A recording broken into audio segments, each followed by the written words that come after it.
500도 이상씩 되기 때문에 상당히 위험합니다. 뜨거운 스테인리스와의 사투, 눈을 뜨기도 힘든 고온의 열과 사방으로 불꽃이 튀는 현장에서도 좋은 제품을 만들기 위해 고군분투하는 사람들. 매일 1200개의 스테인리스 압력 솥이 만들어지는 공장. 기계화가 되어 있다고는 하지만 무려 30여 개의 과정 내내 사람의 손을 거쳐야 비로소 완성되는 섬세한 작업 공정. 금속으로 만든 또 다른 그릇. 100년을 사용해도 거뜬한 무쇠 제품들. 튼튼한 무쇠 솥을 만들기 위해 1800도의 선물을 바가지에 담아 맨몸으로 옮기는 사람들. 자칫하면 큰 사고가 날 수도 있는 위험한 작업 현장. 한시도 긴장을 늦출 수가 없어요. 100% 수작업. 한겨울에도 끊임없이 땀을 흘리는 뜨거운 일터의 작업자들. 좋은 그릇을 만들기 위해 오늘도 바쁘게 돌아가는 현장 속으로 함께 가보시죠.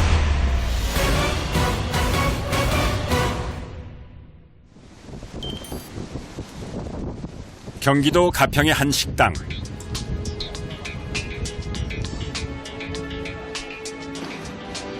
장작이 산더미처럼 쌓여있는 이곳은 무쇠로 만든 솥뚜껑에 음식을 하는 곳입니다.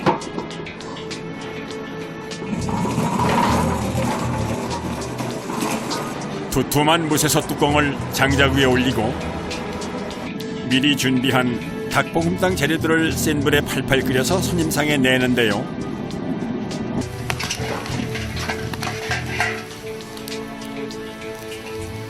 무쇠솥인데 열이 강하고 속이 푹 익고요. 빨리 식지도 않고 오랫동안 끌 수가 있습니다. 무쇠 솥뚜껑 위에 올려진 닭볶음탕은 장작불에 세인 화력을 만나 속까지 양념이 쏙쏙 배어 맛있게 완성이 되는데요. 자, 그런데 갑자기 드럼통에서 장작은 왜 빼시는 건가요? 다 됐으니까 요리가 불만 만들어가지고 들어가는 거예요. 한 번 이제 이렇게 지펴놓으면은 그 무쇠솥이 해가지고 한동안 가요. 약한 불로 천천히 졸이며 먹을 수 있도록 잔불만 남긴 드럼통이 손님상에 배달됩니다. 이때 보글보글 끓는 국물에 라면을 넣고 살짝만 익혀주면 드디어 시식입니다. 먹는 모습만 봐도 무쇠 솥뚜껑에 끓인 닭볶음탕의 맛이 짐작이 갑니다. 가마솥이다 보니까 열기가 꾸준히 가서 먹기에 좋습니다. 맛의 균일이라니까. 겨울에 이렇게 따뜻하게 무쇠에다가 먹을 수 있어서 너무 좋았고, 그리고 예전에 저희 집에 이런 게 있었거든요. 그런 추억도 좀 사는 것 같아서 너무 좋았어요. 음식도 맛있고.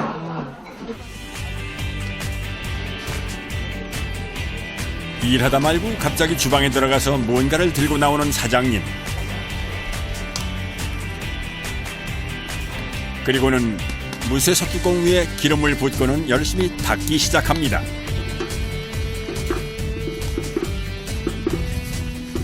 이제 사용 다 하고 나면은 들기름으로다 이렇게 기를 들여놔요. 그러면은 구독도 안 나고 다음에 쓸치기에 아주 좋아요. 그걸 안 하고 물로다만 닦아놓으면 녹이 나요. 녹이 있어요? 예. 무쇠는 사용 후 이렇게 기름칠을 해줘야 오래 사용할 수 있다고 합니다. 반짝반짝하죠? 네. 여기 손을 대보세요. 열이 엉클 올라오잖아. 정성스럽게 들기름으로 반짝반짝 광이 나게 닦은 무쇠 솥뚜껑은 드럼통 위에 다시 옮겨져 다음 음식을 준비합니다. 그렇다면 이 무쇠 솥은 어떻게 만들어지는 걸까요? 경상남도 김해의 한 주물 공장.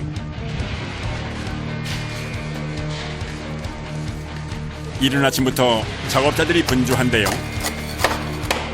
그런데 한 작업자가 꼬챙이를 들고 뭔가를 열심히 부수고 있습니다. 도대체 뭘 하는 걸까요? 가다 이제 돌리려고 이제 가다를 뜯는 거예요, 지금. 새로 돌려야 돼. 몇 번 쓰면 또 돌려야 돼요, 가다를. 손물에 가다가 다 상해. 무쇠 그릇을 만드는 첫 번째 단계는 헌 거푸집을 부수는 일입니다.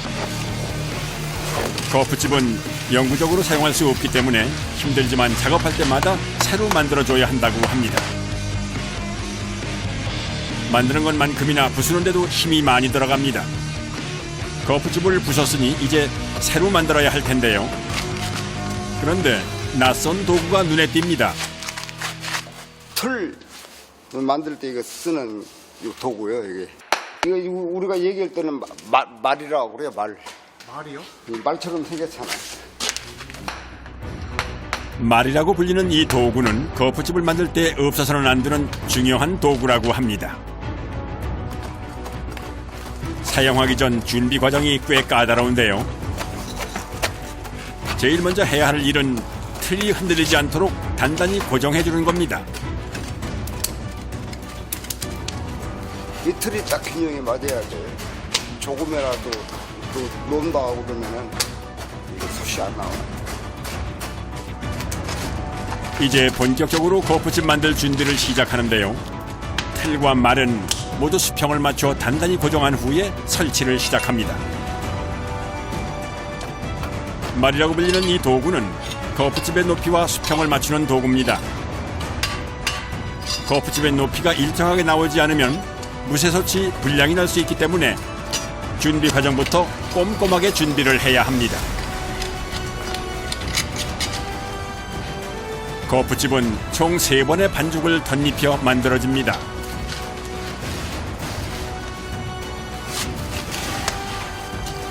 시멘트로 만든 1차 틀 위에 다시 2번째 반죽을 촘촘히 얹어주고 말을 이용해 두께를 똑같이 맞춰줍니다.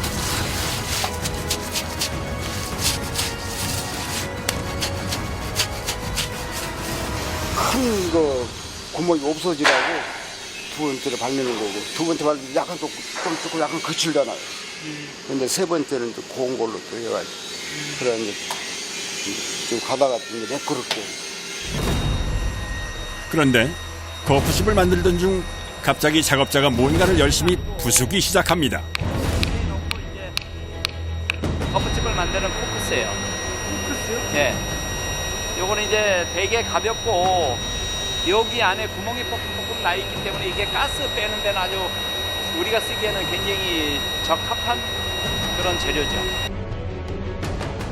코크스는 고체 연료인데요. 작은 구멍이 많은 다공성 물질이라 그 입자 사이로 가스 분출을 돕고 거푸집의 무게까지 줄여주는 역할을 합니다. 그래서 거푸집 반죽을 할 때 코크스는 빠지면 안 된다고 하는데요. 진흙과 코크스를 잘 섞은 반죽을 2차로 거푸집 위에 올려준 후에 높이를 정확하게 맞춰줍니다. 3차 반죽은 코크스와 고운 진흙을 올려 무쇠솥의 모양이 흠이 없이 나올 수 있도록 거푸집의 표면을 최대한 매끄럽게 만들어줍니다.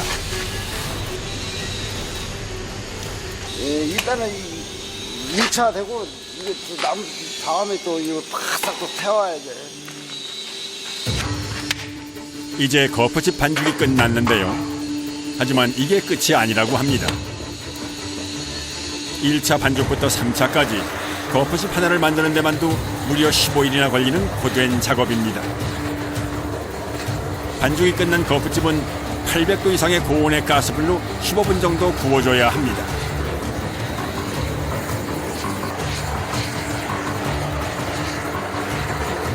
이 틀이 바짝 말라야 샘물을 봤을 때 물건이 제품이 정상적으로 나오고, 샘물이 끓어갖고 물건이 빵꾸가 나. 수분기가 있으면 안 돼. 그러니까 가다를 바짝 태워야 돼. 완벽하게 수분을 없애기 위해 가마솥에 거푸집 2개를 합체시킨 후 다시 한번 구워줘야 하는데요. 50kg이나 나가는 무거운 거푸집을 들어올려 합체시키는 일도 만만치 않습니다.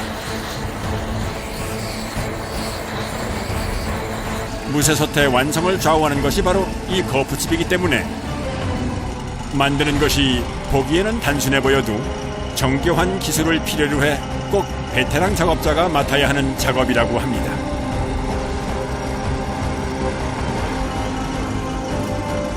얼마 정도 이렇게 밟아야 돼요? 한 20분, 30분. 20분에서 30분 사이 말이에요. 거푸집을 만드는 과정은 반죽과 굽기의 반복 작업. 20-30분 동안 거푸집 안에 있는 수분을 바짝 말려준 후 아래 위 틀을 분리하면 이렇게 빨갛게 달궈지는데요. 오전부터 시작한 작업이 오후가 돼서야 겨우 거푸집 하나가 완성됐습니다. 거푸집 작업이 끝나기 무섭게 다시 흙을 퍼담기 시작하는 작업자들. 분주하게 거푸집에 흙을 담은 후 곱게 다지기 시작하는데요. 기계를 이용하는 것도 모자라 직접 올라가 발로 꼼꼼히 밟기까지 하는데 도대체 무슨 작업을 하는 걸까요?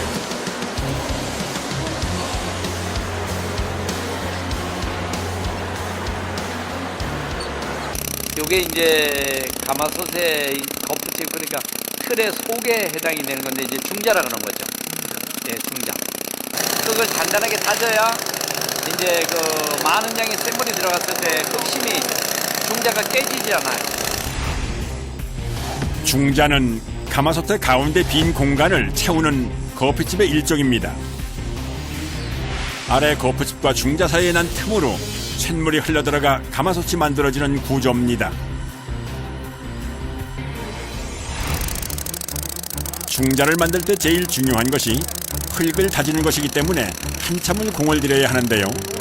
이렇게 흙을 다지는 작업은 어깨와 팔에 무리가 오는 참으로 고된 작업입니다. 흙을 다지다 말고 철사를 구부리는 작업자. 동그란 모양의 철사를 만들어 거푸집 안에 넣습니다.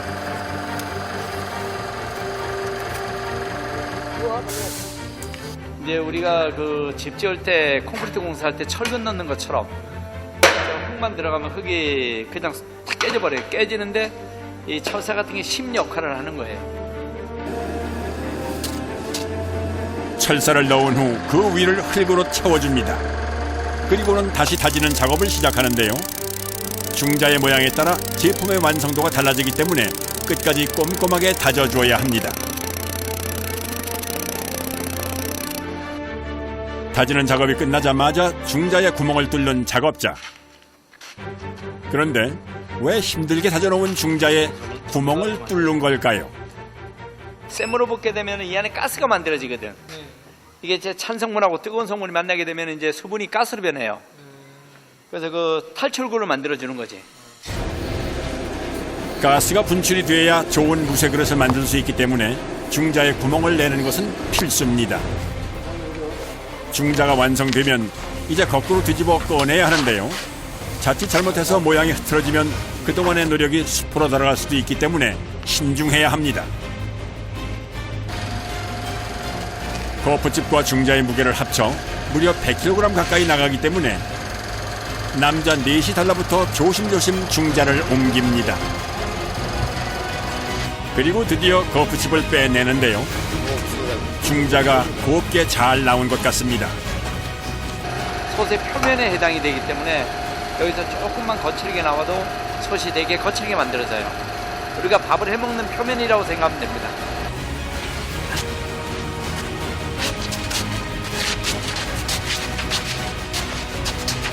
무사히 옮겨진 중자는 다시 한번 다듬는 작업이 필요합니다.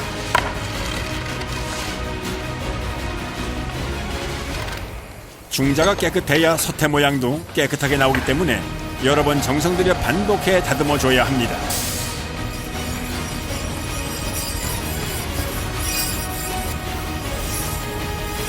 중자가 드디어 완성이 됐습니다. 정성이 많이 들어가서인지 어느 도자기 작품 못지않게 아름다운 모습입니다.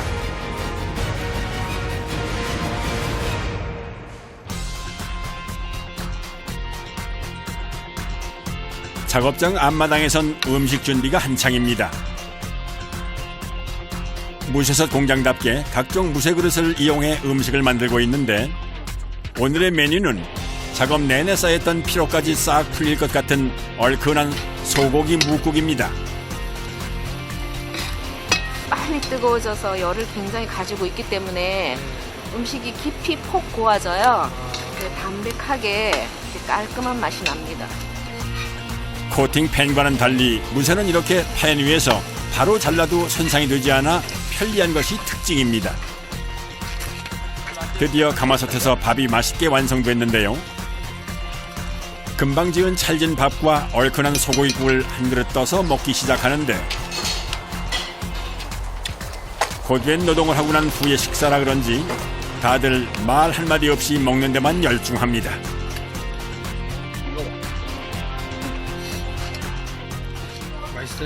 네. 처음에는 전기밥솥으로 나올 때는 그거 밥 안 먹었어. 따로 해 먹었어. 그래서 그 미니소스 하나 막 갖다 놓고 해 먹고 있어. 맛있는 식사와 함께 힘들었던 오늘 하루를 마감합니다.